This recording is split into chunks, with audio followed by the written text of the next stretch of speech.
Hola, bienvenidos nuevamente al curso de programación y diseño algorítmico en Python. En este video hablaremos de las matrices. Comencemos. Las matrices son estructuras de datos bidimensionales y generalmente se utilizan para almacenar valores numéricos, aunque en Python en particular podrían almacenar valores de diferentes tipos. Los valores se organizan en una matriz en filas y columnas. La matriz, por ejemplo, A, que tenemos acá, tiene 1, 2, 3, 4 filas y tiene 1, 2, 3 columnas. Entonces esta sería la matriz A.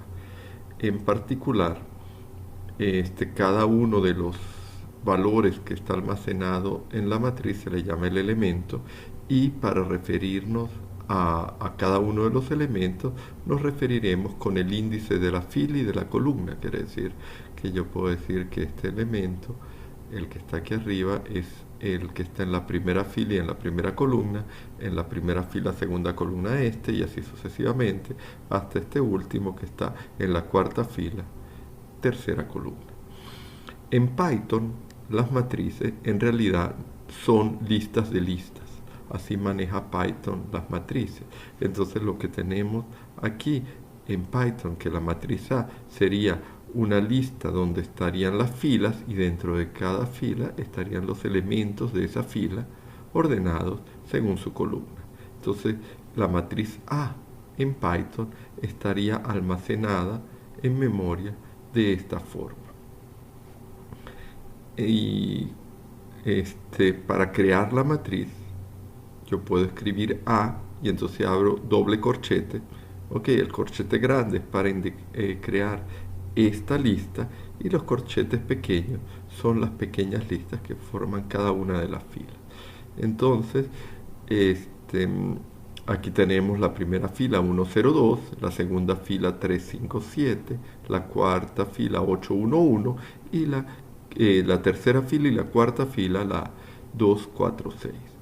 Ahora bien, para referirnos a un elemento cualquiera, por ejemplo el elemento 8, él está en la tercera fila, primera columna. Entonces le correspondería el valor 20. 20, ¿por qué? Porque recordemos que Python empieza a poner los índices no desde 1, sino desde 0. Entonces estaría en la fila 0, 1, 2, ¿lo ven? Columna 0. Entonces el valor 8 correspondería en Python a la fila 2, columna 0.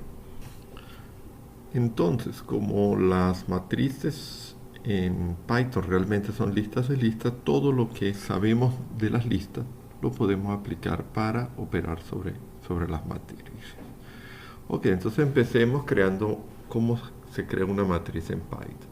Una forma fácil de crear una matriz en Python es crear una lista vacía y después llenar la lista con los valores correspondientes de cada una de las columnas. Entonces aquí creamos una lista vacía A e iteramos sobre la cantidad de filas que queremos hacer, y a cada fila, en este caso, le estaríamos agregando una lista de 3 ceros. Al final agregamos la línea a la lista A. Entonces esto iría agregando uno a uno los elementos, las líneas a la matriz, y al fin tendríamos 4 filas de 3 elementos en este caso. Aquí las tenemos, así se vería la matriz A. Esta es una forma de crear una matriz con todos los elementos iguales. Ahora bien, una vez que la matriz está creada, podemos cambiar sus valores. Para asignar un valor a una matriz tengo que ir a asignarle un valor a cada uno de los elementos. Entonces aquí yo puedo iterar sobre todas las filas, con el índice i, y con j estoy iterando sobre todas las columnas. Como un for está dentro del otro, vamos a iterar la primera fila, primera columna, segunda, tercera, hasta el final, segunda fila, primera columna hasta el final, y así vamos iterando. Miren que aquí iteramos desde 0 hasta la longitud de la matriz, y quiere decir hasta la cantidad de columnas que tiene esa matriz, de filas que tiene la matriz, y después dentro de cada fila iteramos hasta la longitud de esa fila. ¿Ok? Y entonces a cada uno de los elementos IJ, ¿ok? A sub IJ se podría leer esto que está acá, le asignamos, por ejemplo, en este caso, un valor entero aleatorio entre 0 y 9. ¿Ok? Uno puede asignar lo que corresponda. ¿Ok? El resultado de un input, el resultado de alguna expresión. ¿Ok? Y en este caso generamos un número aleatorio entre 0 y 9. ¿Ok? Entonces así podríamos operar sobre asignar valores a las matrices. E igual que asignamos valores, podemos buscar cosas dentro de las matrices o hacer operaciones dentro de las matrices como lo hacíamos en las listas. ¿Ok? Entonces, por ejemplo, acá tenemos un trozo de algoritmo que nos permite encontrar el valor máximo o el elemento cuyo valor es máximo dentro de la matriz. Entonces aquí tengo máximo, le asigno 0. ¿Ok? Y para cada elemento en la matriz, ¿ok? Para cada columna de la matriz, fila de la matriz, y aquí por cada columna buscamos si el elemento IJ es mayor que el máximo, entonces a máximo le asignamos el valor de AIJ. De esta forma podríamos conseguir el máximo de la matriz. Vamos a ver este programa funcionando. Aquí tenemos el código en Python visto en PyCharm. Okay, primero importamos la librería random que nos permitirá generar variables aleatorias. Okay. Esa es una librería ya hecha de Python, esta es parte de sus librerías estándar. Y aquí tenemos en primer lugar una función que me crea una matriz llena de ceros. Yo le paso la cantidad de filas y de columnas y me va a crear la matriz. Aquí entonces crea la lista vacía de filas, ¿ok? Y después digo, para ahí de 0 hasta el número de filas, creo una fila, una línea. Y esa línea va a tener una longitud de C columnas. ¿Lo ven? Multiplicando el 0 por C. Entonces replicamos el 0 C veces y después agregamos esa línea a la lista. Ok, entonces así se crea la matriz, retornamos a. Esta es la primera parte. La segunda parte, buscamos el máximo. Aquí tenemos para buscar el máximo. Ok, asumimos que el máximo es el primer elemento, el 0, 0 de la matriz. Y empezamos a barrer por cada una de las filas, por cada una de las columnas. Y preguntamos si el elemento IJ, ¿ok? El que está en la fila I, columna J, es mayor que el máximo. Si es, cambiamos el valor de máximo. Al final, después de recorrer toda la matriz, retornamos el valor máximo. Y aquí abajo tenemos el programa principal, ¿ok? Que creamos una matriz 3×3, en este caso llena de ceros, la mandamos a imprimir para verla en pantalla como se ve, y después la vemos con formato de matriz. ¿Ok? Aquí la vemos fila por fila, imprimiendo fila por fila para verla en una forma que uno entiende que es una matriz. Después dentro de esa matriz le asignamos valores aleatorios. ¿Ok? Sustituimos los ceros por valores aleatorios entre 0 y 9. Volvemos a ver cómo quedó nuestra matriz y finalmente buscamos el máximo y lo mandamos a imprimir. ¿Ok? Entonces mandemos a correr nuestro programa aquí, y aquí corrió nuestro programa. Entonces teníamos la matriz llena de ceros, el primer print, el de aquí arriba. Después vemos fila por fila el contenido de la matriz, entonces la vemos así. Ahora bien, después llenamos la matriz con números aleatorios entre 1 y 9 y le mandamos a pedir el número máximo. Miren que en este caso el número máximo que tiene la matriz es un 8. Si corremos nuevamente nuestro programa, en este caso el máximo que se generó es el 9, ¿lo ven? Y él encuentra el número 9. Bueno, es hora de programar. Entonces se nos pide lo siguiente: calcular los totales parciales por fila y por columna de una matriz. Por un lado tenemos que crear una función que la tenemos que llamar suma filas, que sume todos los elementos de cada fila de la matriz y nos retorne la lista con todas las sumas. Y por otro lado, otra función que la llamamos suma columnas, que sume todos los elementos de una columna de las columnas de la matriz y nos retorne la lista de suma.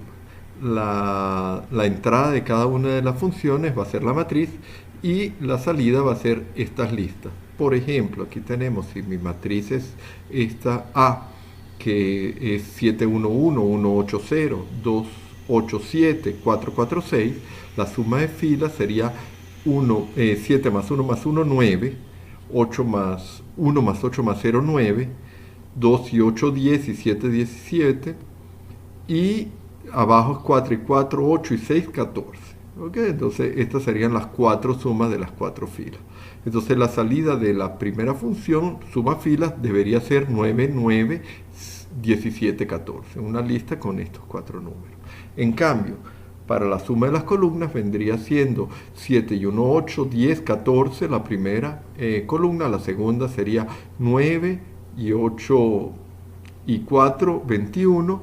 Y la tercera sería 8 y 6, 14. ¿Ok? Entonces sería 14, 21, 14. La suma de cada una de las columnas. Entonces sería una totalización parcial por fila y por columna. Ahora, antes de mostrarles mi solución, sería bueno que ustedes detengan el video y traten de resolver el problema por su propia cuenta, haciendo siempre el análisis de entrada, salida y el proceso que harían en cada uno de los casos. Aquí está mi solución, pero vamos a verla funcionando en PyChart. Acá tenemos mi función suma filas, okay, que recibe A, que es una lista, por supuesto. Esa lista va a ser nuestra matriz, okay, y va a devolver una lista que va a ser la lista de las sumas, de los valores de la suma de cada una de las filas. Entonces, aquí inicializo las sumas en 0 utilizando la operación de réplica sobre filas sobre listas para crear una lista con muchos elementos iguales a 0. Entonces pongo todas mis sumas en 0 y aquí empiezo que para i en el rango de cada una de las filas, ¿lo ven? I va sobre todas las filas y j barre sobre todas las columnas. Yo voy sumándole a suma i, quiere decir a la suma de la fila i, el valor de A y J, quiere decir el valor que está en la fila I, columna J. Y así voy sumando todos los valores.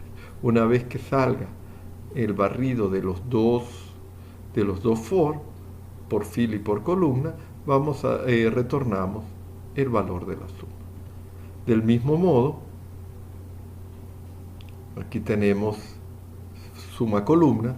Para sumar las columnas, inicializo sumas en 0 como una lista vacía y puedo barrer sobre cada una de las columnas. Ven, aquí estoy barriendo J primero sobre las columnas, pongo la sumatoria en 0 y después barro para cada una de las filas y a la suma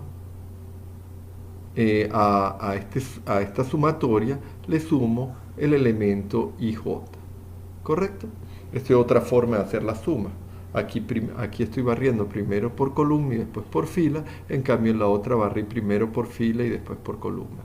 Y una vez que tenga ese valor, yo se lo agrego, hago un append a la lista suma. Son dos formas diferentes de construir la lista con todas las sumas respectivas.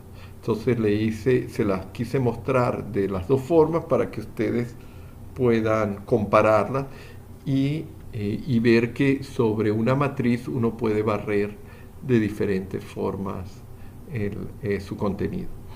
Finalmente retornamos la suma como un todo. Entonces después aquí en mi programa principal es el mismo que teníamos antes, pero agregué un print para que me dé la suma de las filas y un print para que me dé la suma de las columnas. Acuérdense que yo estoy haciendo una matriz 3×3. Después variamos ahorita el tamaño de la matriz. Vamos a correr mi mi programa. Y aquí inicializamos la matriz en 0, la llenamos con valores aleatorios, pedimos el máximo, que en este caso va a valer 8, y aquí tenemos la suma de las filas y después la suma de las columnas.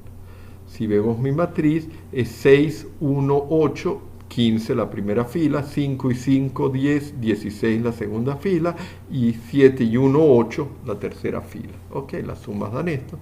En cambio, si sumamos por columna, tenemos 6, 5 y 7, esto me da 18, 1 y 6 y 0 me da 6, y 8 y 6 y 1 me dan 15. Entonces la suma por columnas me da 15. Ahora bien, si cambiamos las dimensiones de la matriz, ok, por ejemplo, la ponemos una de 4 por 2, entonces tenemos 4 filas y 2 columnas, y corremos nuevamente nuestro programa. Entonces mi matriz va a ser ahorita una matriz 4 por 2, la ven acá. Sus valores van a ser esto que está aquí, el máximo va a ser 7, y ahora cuando sumamos por fila, tenemos que la fila 1 va a valer 4, la fila 2 va a dar 10, la fila 3 va a dar 7 y la fila 4 va a dar 11. Pero si lo hacemos por columna es 4 y 6, 10 y 9 da 19, y aquí tenemos 0, 4, 6 y 7 nos da 13. Entonces tenemos 19 y 13. Entonces mi programa funciona para diferentes matrices de diferentes tamaños y todo lo demás. ¿Cómo hay que hacerlo para que un resultado sea general? Las matrices no solo nos sirven para almacenar números y hacer trabajos con álgebra lineal, también nos sirven para otros fines. Por ejemplo, en una matriz yo puedo guardar el estado de un tablero de un juego. En este caso vamos a trabajar con el juego Buscaminas. Entonces miren el problema. Ustedes todos creo que conocen el juego, pero bueno, el juego se ve algo así, y si ustedes ven el tablero del juego, es una matriz. Ok.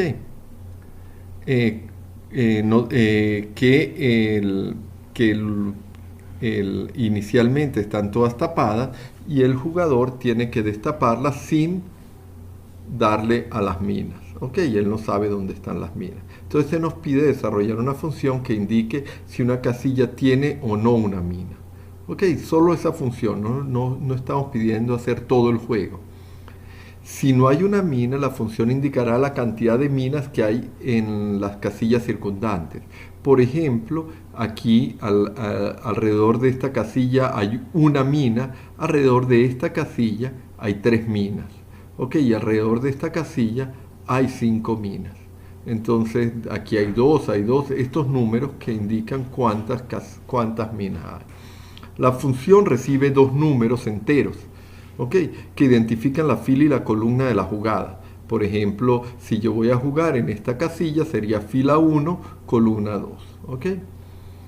Si ustedes enumeran la fila y las columnas desde el 1, si las enumeramos desde el 0, entonces sería la fila 0, columna 1.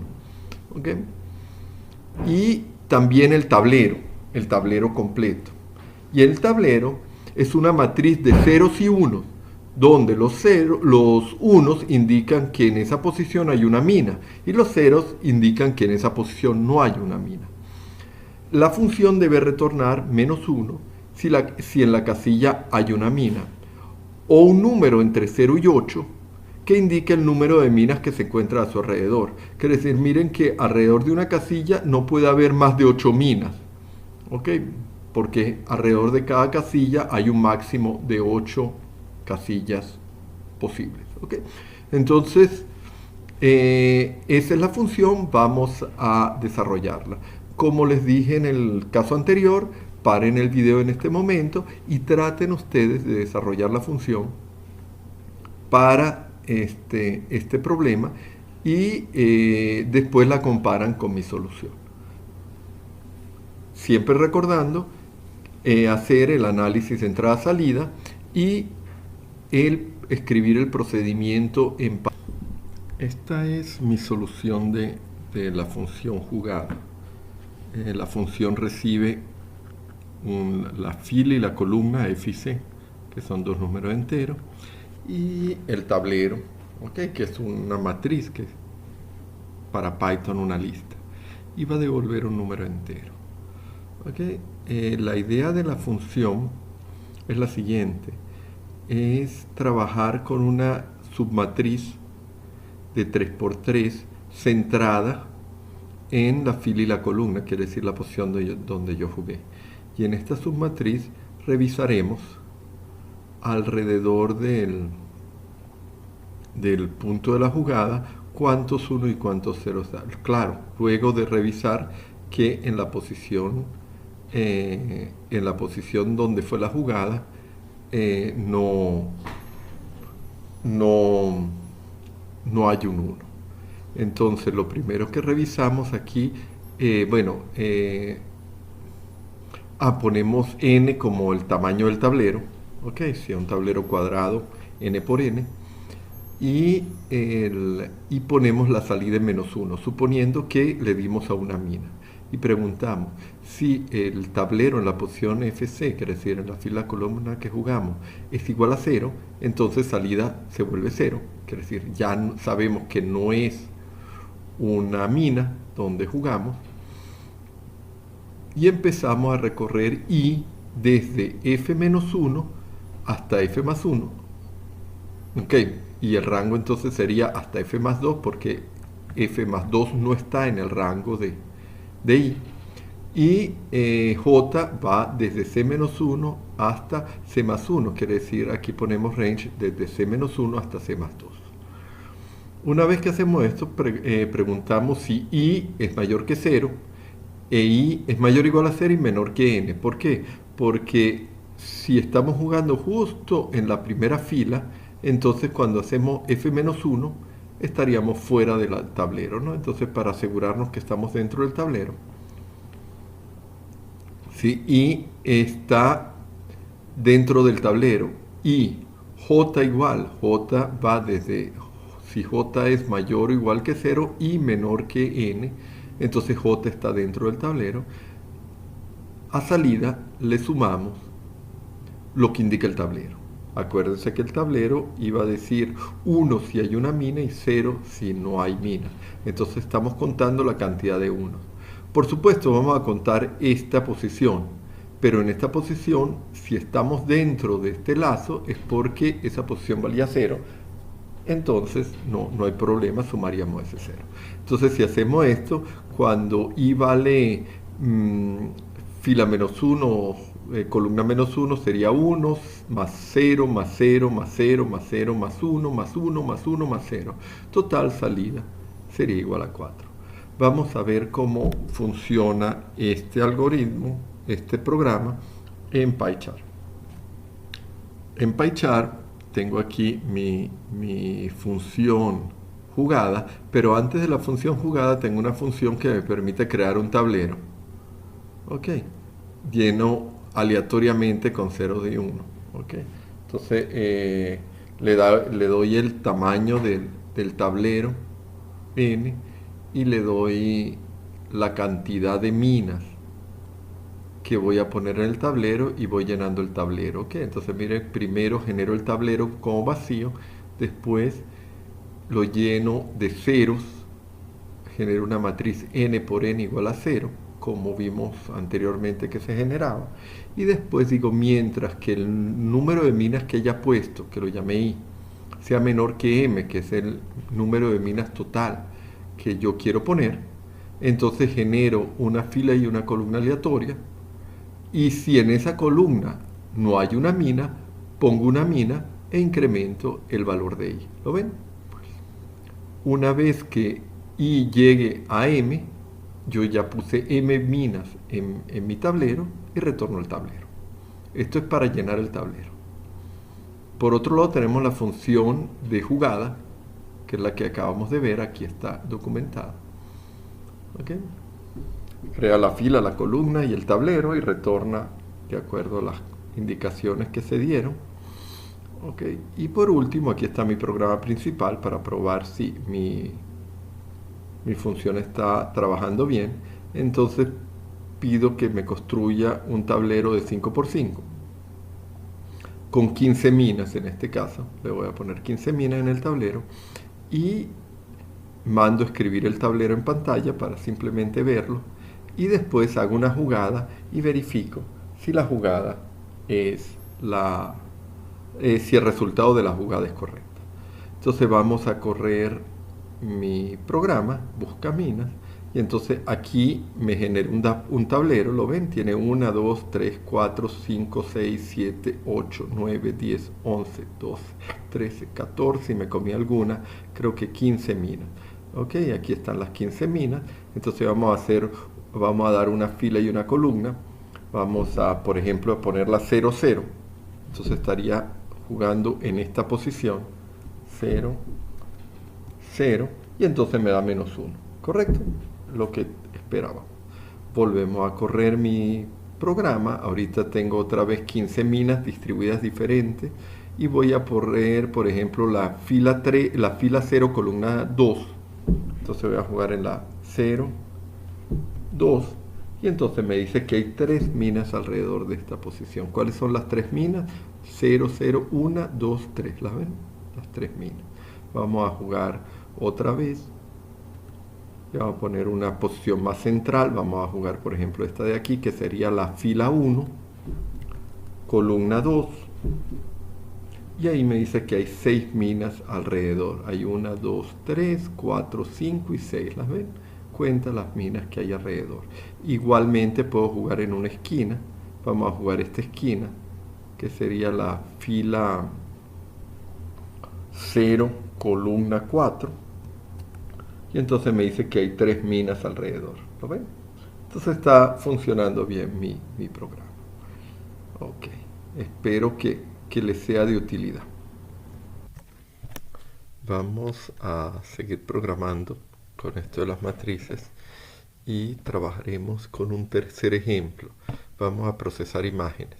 Una imagen puede ser tratada como una matriz de puntos. Entonces vamos a ver este ejemplo de convolución de imágenes para ver cómo operar sobre las matrices. La convolución es una operación que se hace sobre una matriz, en particular aquí sobre una imagen, y la convolución de la imagen nos permite suavizar. Aquí tengo una imagen original, entonces me permite suavizar la imagen, perfilar la imagen, miren que aquí están más definidos los bordes que acá, o delinear la imagen, conseguir las líneas de la imagen. Esas cosas se hacen con una operación que se llama convolución, y diferentes filtros en la convolución me van a dar diferentes imágenes. Vamos a ver poco a poco en qué consiste esto. En particular, de todos los formatos de imágenes, utilizaremos imágenes de mapas de bits o de píxeles, también se llaman imágenes raster. Vamos a trabajar con estas imágenes porque son más fáciles de entender y de procesar. Pero por supuesto estas técnicas se pueden aplicar a otros formatos de imágenes. En los mapas de bit, las imágenes están almacenadas en archivos que representan una malla rectangular de píxeles o de puntos de color. Un píxel es un punto de color. A esa malla se le denomina matriz, por supuesto, porque es una matriz desde el punto de vista computacional. Y esa matriz se puede representar en un monitor, en el papel o en cualquier dispositivo que permita ver o desplegar imágenes en 2D.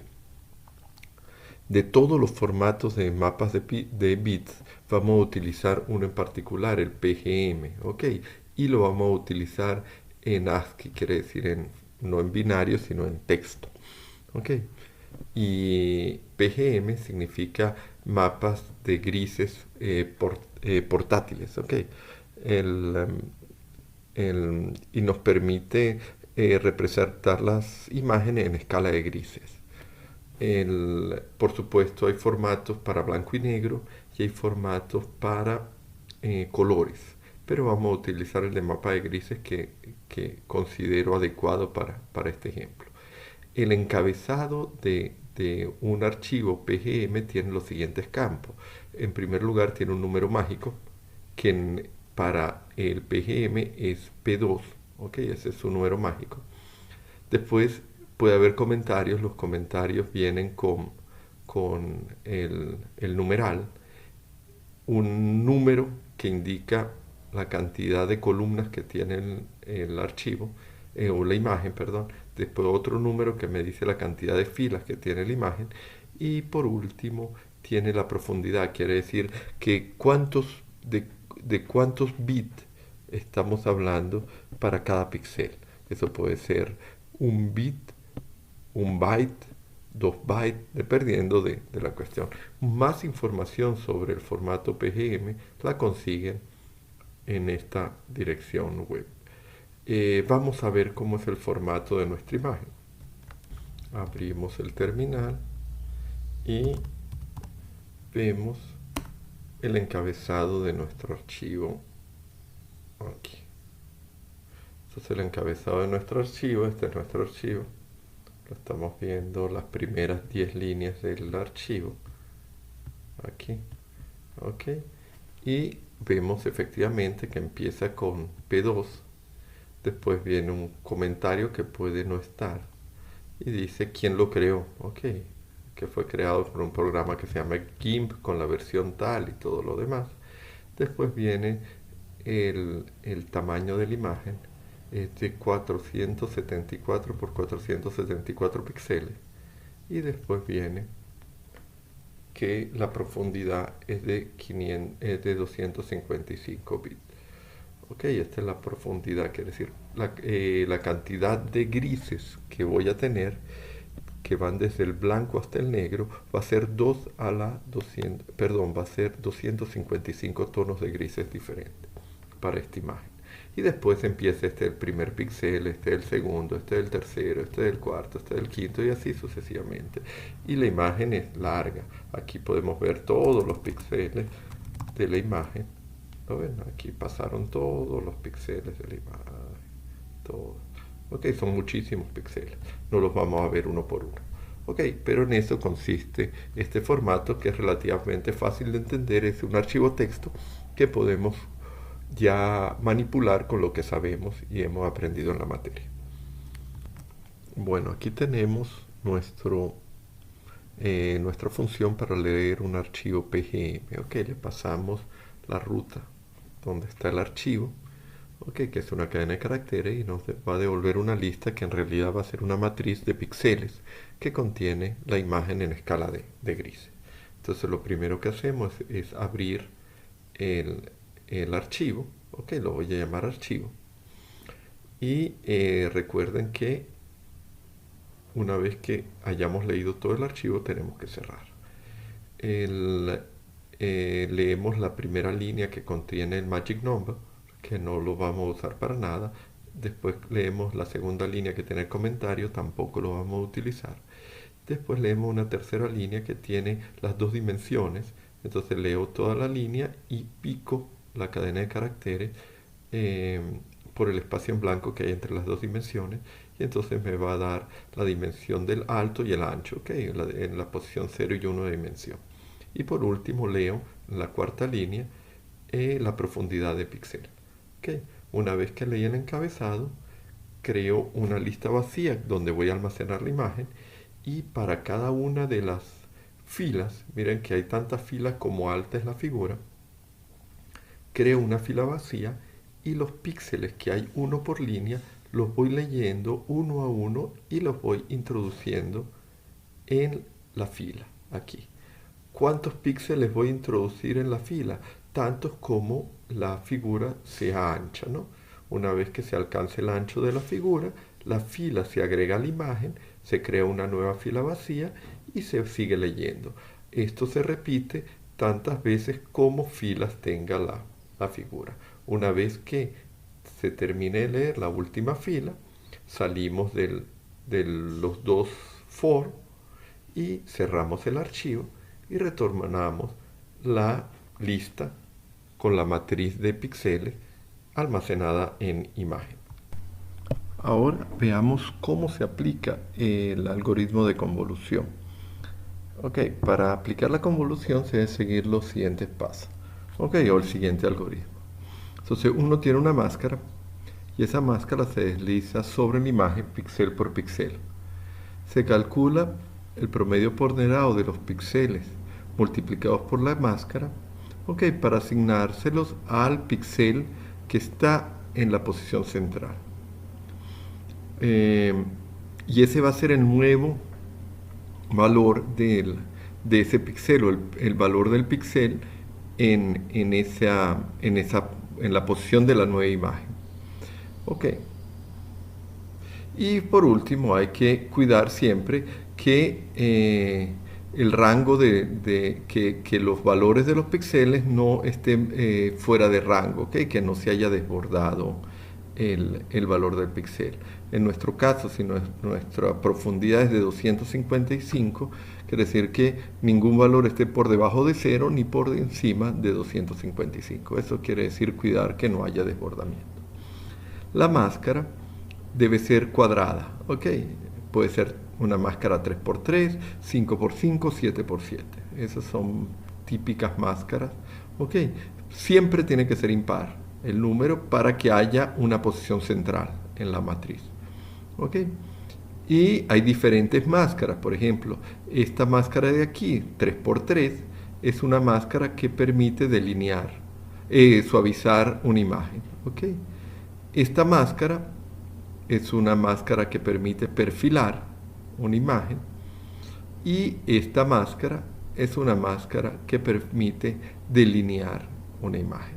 Entonces hay diferentes tipos de máscaras que van a producir diferentes efectos sobre las imágenes. Veamos esto en un gráfico. Aquí en este caso tenemos una imagen que es la matriz que tenemos aquí atrás, ¿ok? Con todos sus píxeles. Cada cuadrito representa un píxel y el número dentro del cuadrito representa el valor de ese píxel. Por otro lado tenemos la máscara, en este caso una máscara 3x3, y la máscara, esta en particular, se conoce como una Sobel GX, quiere decir es un filtro, es nuestro filtro de convolución o nuestra máscara, es esta que está aquí, y este tipo de máscara se utiliza para detectar bordes, ¿ok? De figuras, para eso en particular. Y vamos a ver cómo funciona la máscara. La máscara la estamos aplicando ahorita sobre esta porción de mi imagen para calcular el nuevo valor de este píxel, el píxel que originalmente vale 6, que está en rojo. Entonces, el nuevo valor del píxel va a ser menos 3. ¿Por qué va a ser menos 3? Bueno, al aplicarle a esta región de la imagen la máscara, tenemos la siguiente operación. Sería 3 por menos 1, más 0 por 0, más 1 por 1, más 2 por menos 2, más 6 por 0, ¿ven? Más 2 por 2, más 2 por menos 1, más 4 por 0, más 1 por 1. Quiere decir, al aplicarle esta máscara a esta porción de la imagen para calcular este nuevo píxel, la operación que tenemos que hacer es la siguiente, quiere decir multiplicar cada píxel por el valor de la máscara correspondiente, ¿ok? Y con eso calculamos el píxel destino. Una vez que tengamos calculado el destino, movemos la máscara a una posición y volvemos a hacer la misma operación, la volvemos a hacer así y vamos barriendo toda la imagen hasta el final. Cosas que hay que decidir en este momento. ¿Qué hacemos con los bordes? Uno podría decidir, bueno, los bordes no los toco y los dejo iguales, o yo digo, le aplico la máscara al borde suponiendo que el entorno del borde es todo cero. Son decisiones que uno puede tomar. Hay que tomar en algún momento. Pero el algoritmo de convolución es este. Si uno cambia la máscara, por supuesto, el resultado va a ser diferente. En este momento piensen en su algoritmo, cómo van a escribir esto, quiénes van a hacer su entrada. Va a ser la imagen original y la máscara. ¿Y quién es su salida? La imagen modificada, esa va a ser su salida. Entonces ustedes van a tener estas dos entradas en una función para calcular la convolución y su salida va a ser una nueva imagen, quiere decir una nueva matriz de píxeles. Y detengan el video en este momento y antes de que yo les muestre mi solución, traten de desarrollar la solución propia de ustedes. Esta es nuestra función convolución. La función convolución recibe una imagen que va a ser una lista, claro, nuestra matriz son listas en Python, y la máscara, que también es una matriz, que en Python sería una lista. Y nos va a devolver una lista que sería la imagen ya, digamos, procesada por la aplicación. Tenemos nuestro comentario, donde explica quiénes son las entradas y las salidas, y aquí empezamos nuestro procesamiento. Entonces lo primero que hacemos es creamos una nueva imagen, ¿okay? Que va a ser una lista vacía por ahora, y medimos el alto y el ancho de la imagen original, ¿okay? Para no estar preguntando cada vez por la longitud de. Antes de empezar a hacer el proceso de convolución, vamos a medir la magnitud de la máscara. Si la suma de los elementos de la máscara es positiva, entonces tiende a hacer que todo crezca al aplicar la máscara. Si es negativa, va a tender que todo decrezca. Entonces hacemos una suma sobre toda la máscara, ¿ok? En nuestro caso nuestra máscara es 3×3, y almacenamos esa cantidad como suma máscara para normalizar al final nuestra imagen. Y bueno, esta es la primera parte de la función convolución. Vamos a ver la segunda parte.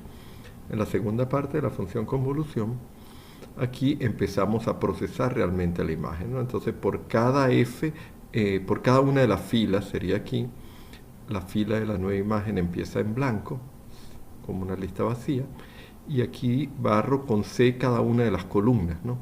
Entonces por cada una de las filas, por cada una de las columnas. Entonces lo primero que pregunto es si F0 o F es igual al alto menos 1, o si C es 0 o si C es igual al ancho menos 1. ¿Esto qué quiere decir? Si estamos en los bordes. Si yo estoy en un borde, lo que voy a hacer es que copio mi píxel, el píxel nuevo, como el valor que está en la imagen en la posición FC. Copio el píxel, no voy a hacer nada. A los bordes no los voy a modificar. Else sería de lo contrario, quiere decir no estoy en el borde, estoy en la parte interna de la imagen. Y entonces aquí hacemos básicamente 4 cosas. La primera cosa es hacer la suma ponderada de aplicar a la región enmascarada, ¿okay? A la región alrededor de la posición FC, la máscara. ¿Okay? Entonces aquí, para cada uno de los elementos de la máscara, miren que la máscara va desde -1 hasta 1, y desde -1 hasta 1 podría ser contada así. Entonces yo puedo decir que al píxel le sumo el valor del píxel en la imagen multiplicado por el valor del píxel por el valor de la máscara. Entonces aquí estaría haciendo la suma ponderada entre la imagen y la máscara. Una vez que yo hago la suma ponderada, tengo el nuevo valor del píxel. Ok, ahora ese valor del píxel, si la máscara es termina siendo un número positivo muy grande o un número negativo muy grande, puede cambiar mucho su valor y salirse de escala. Para evitar eso, normalizamos el píxel dividiéndolo entre la suma de máscara que la habíamos calculado aquí anteriormente. Ok, y esto tenemos el píxel normalizado, quiere decir otra vez puesto dentro de su rango. De todos modos, puede ser que por problemas de redondeo o de cuestiones muy particulares algunos de los píxeles se nos hayan salido del rango 0,255, que es nuestro rango de la imagen. Entonces hacemos un control de desbordamiento y decimos si el píxel es mayor que 255, lo volvemos 255, y si es menor que 0, lo volvemos 0. Esto es para controlar el desbordamiento de los píxeles. Una vez que tengamos el píxel calculado, normalizado y no desbordado, lo agregamos a la fila. ¿Correcto? Y esto lo hacemos para cada uno de los píxeles de la fila. Cuando termina la fila está completamente lista, agregamos a la nueva imagen la fila completa de píxeles y vamos a empezar con la siguiente fila. Este proceso completo lo repetimos fila por fila hasta terminar de barrer toda la imagen. Una vez que barrimos toda la imagen, podemos devolver al programa la nueva imagen y esa sería la imagen procesada a través del filtro de convolución. Para ver cómo funciona todo esto, vamos a hacer un programa principal que nos muestre la imagen original y el resultado de aplicar los 3 filtros o máscaras de convolución que vimos antes, el que suaviza, el que perfila y el que delinea. Okay. Para ver las imágenes en pantalla vamos a usar la librería Matplotlib, que es una librería de Python que nos permite manipular imágenes y hacer gráficos. ¿Okay? Es una librería muy utilizada y es muy conveniente que ustedes, si van a seguir programando en Python, aprendan a utilizarla. Para utilizar la librería Matplotlib la importamos. Okay. En particular el módulo pyplot de Matplotlib importamos aquí y lo importamos como PLT. Okay. PLT, abreviatura de plot. Okay. Plot, dibujar en inglés. Ajá, listo. Esto es el comentario inicial. Entonces, para trabajar con mi figura, aquí tenemos las 3 máscaras. La máscara para suavizar, que es toda con unos, la máscara para perfilar y la máscara para delinear, que son las máscaras que vimos anteriormente aquí. Ok, máscara para suavizar, para perfilar y para delinear. Ok. Una vez que tenemos definidas estas 3 matrices, que son matrices 3×3, tenemos la ruta donde está la imagen, ok, que queremos procesar, y lo que hacemos es leer y le pasamos ruta. ¿Se acuerdan de la función leer? Está aquí atrás. Leer archivo. Aquí está la función leer archivo. ¿Ok? Y ella nos va a devolver una imagen. ¿Ok? Una matriz de píxeles. De la matriz de píxeles de la imagen. ¿Ok? Por otro lado, establecemos el tamaño en pantalla de la figura que vamos a mostrar. Ok, decimos que es 7×7. Okay. Y en esa figura vamos a dividirla, o esa ventana donde va a aparecer la figura, vamos a dividirla en 2 filas y 2 columnas. Ok, de esas 2 filas y 2 columnas, porque vamos a mostrar 4 imágenes: la imagen original y los 3 resultados de la convolución. Ok, y en la primera posición, vamos a agregar la imagen original. ¿Ok? Para agregar la imagen original, llamamos a PLT, que es de la librería Matplotlib, a Image Show, ImShow. ¿Ok? Y le pasamos la imagen. Y eso muestra la imagen. Apagamos para que no nos muestre los ejes coordenados y le ponemos el título original y decimos que la imagen está en escala de grises. Esto es lo que dice aquí abajo. Seguimos avanzando.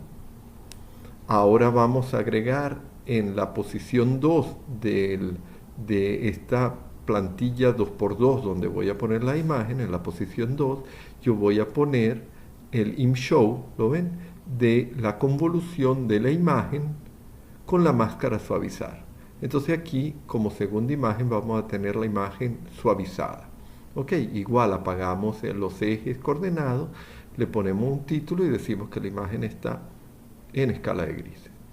En la posición 3, ok, del plot, de la pantalla que se va a abrir, vamos a mostrar la convolución de la imagen con la máscara perfilar. Entonces aquí va a salir la imagen perfilada.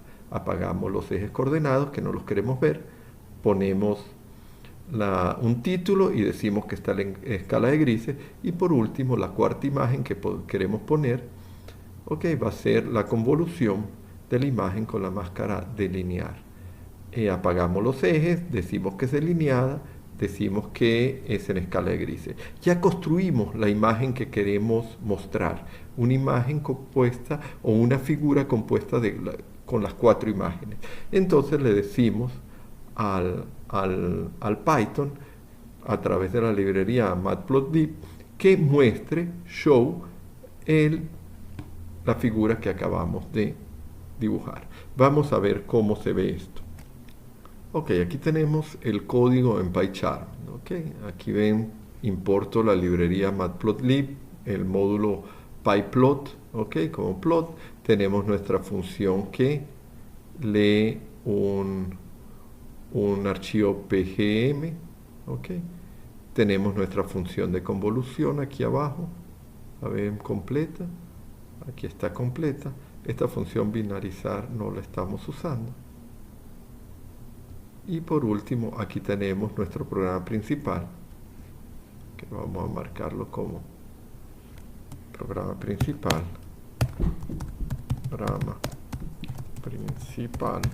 ok, donde introducimos las máscaras, ponemos la ruta con la imagen que tenemos, leemos la imagen y tenemos la construcción de las 4 imágenes, y al final mostramos la figura.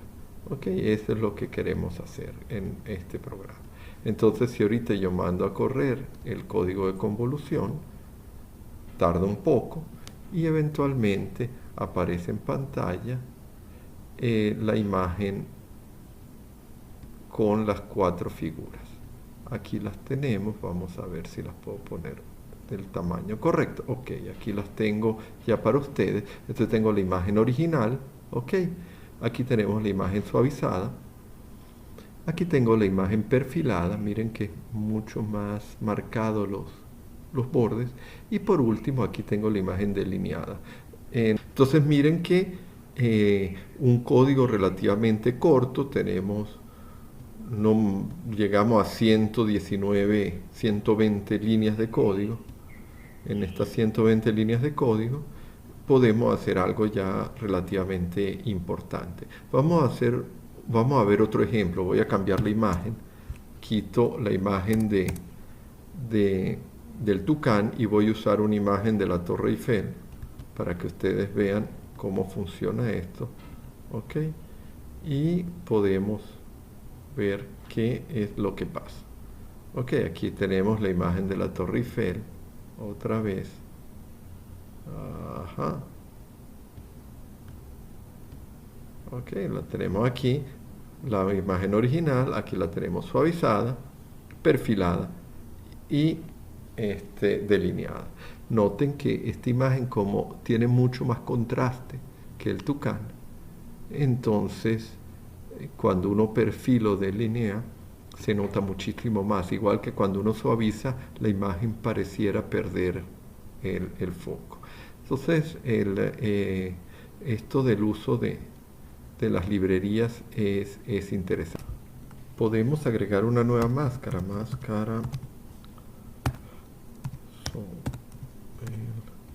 GX. Ok, esta es la máscara que tenemos definida aquí en la presentación.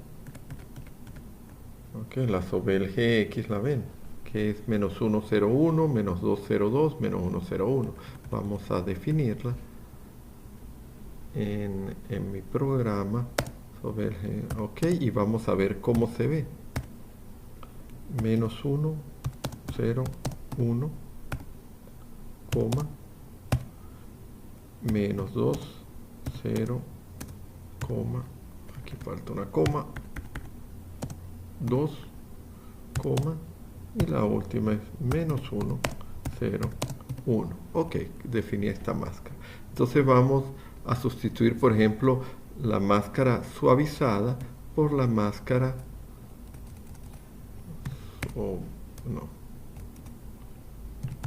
Sobel G. Ok, entonces le estoy cambiando la máscara aquí a ver la imagen. Ok, y vamos a trabajar nuevamente con nuestro tucán. Ok, para ver qué le pasa al tucán y cómo se ve una imagen procesada con esta nueva máscara. Aquí corremos otra vez convolución y tenemos, ok, nuestra imagen aquí del tucán. ¿Lo ven? Este es con la máscara Sobel. Dice suavizada, pero es la Sobel. Noten que es una máscara para detectar bordes. ¿Okay? Detectar bordes nos resalta fuertemente el borde de la figura. Este en el eje X, por supuesto. Cuando yo estoy barriendo en el eje X, detecta los bordes. Los bordes en el eje Y no los detecta tan bien. Deberíamos usar la máscara Sobel eje Y para eso. Vamos a ver cómo se ve. Vamos en cambio las X, vamos a poner las Y. Máscara. La Y. Y la máscara Y sería la misma que la X, pero en vertical. Sería